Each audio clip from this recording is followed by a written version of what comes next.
അസ്സലാമു അലൈക്കും വറഹ്മത്തുള്ളാഹി വബറകാതുഹു. പ്രിയമുള്ള സഹോദരന്മാരെ, പലരും ചോദിക്കാറുണ്ട്, പൈശാചികമായ ബുദ്ധിമുട്ടാണ് ചികിത്സയുണ്ടോ എന്ന്. ധാരാളം ചികിത്സകളുണ്ട്.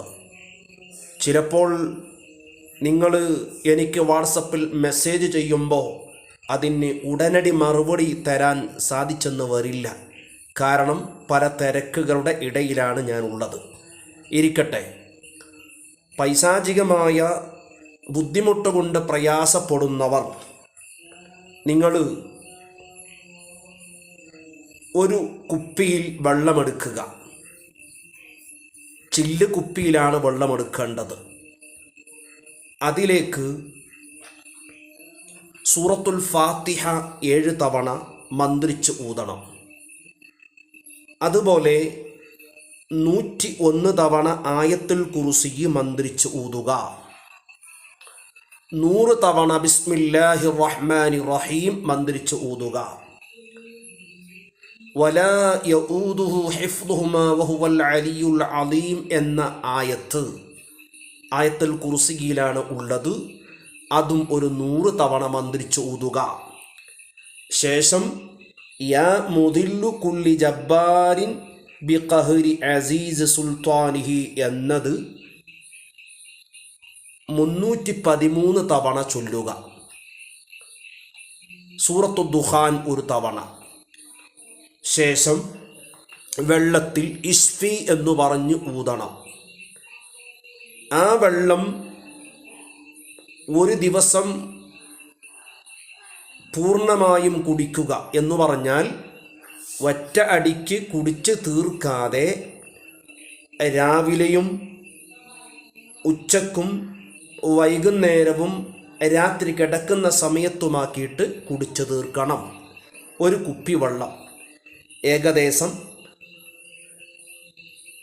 1 ലിറ്റർ വെള്ളമാണ് വേണ്ടത്. ഇങ്ങനെ 21 ദിവസം നിങ്ങൾ ചെയ്യുകയാണെങ്കിൽ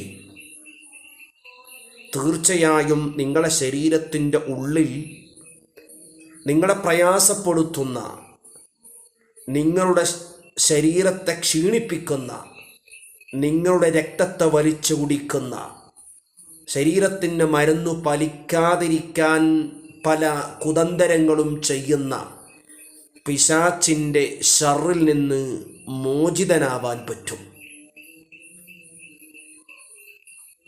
ഇനി ഇത് മന്ത്രിച്ച് നമ്മുടെ വീട്ടിൽ വെച്ചാൽ പൈശാചികമായിട്ട് ഇടങ്ങേറ് നമ്മുടെ ശരീരത്തിൽ ഉണ്ട് എന്ന് തോന്നിയാൽ നമുക്ക് ഈ വെള്ളം കുടിക്കാനും ഈ വെള്ളം കൊണ്ട് കുളിക്കുവാനും, പൈശാചികമായ ഉപദ്രവം വീട്ടിലുണ്ടെങ്കിൽ വീടിലെല്ലാം ഈ വെള്ളം ഒന്ന് തെളിച്ചു കൊടുത്താൽ പിശാചിൻ്റെ ശർറ് അവിടെ നിന്ന് വിട്ടുപോകും. നല്ല ഫലമുള്ള ചികിത്സയാണ്. ചെയ്യുമ്പോൾ നല്ല നിയ്യത്തോടു കൂടി, തഖ്വയോടു കൂടി, ഖിറാഅത്തിന് തെറ്റില്ലാത്ത രൂപത്തിൽ പാരായണം ചെയ്ത് നിങ്ങൾ ഇത് ചെയ്യുകയാണെങ്കിൽ ഇൻഷാ അല്ലാഹ് നല്ല മാറ്റം പ്രതീക്ഷിക്കാവുന്നതാണ്.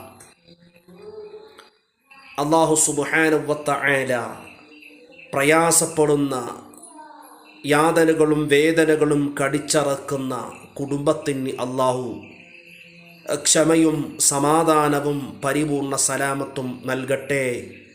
അസ്സലാമു അലൈക്കും വറഹ്മത്തുള്ളാഹി വബറകാതുഹു.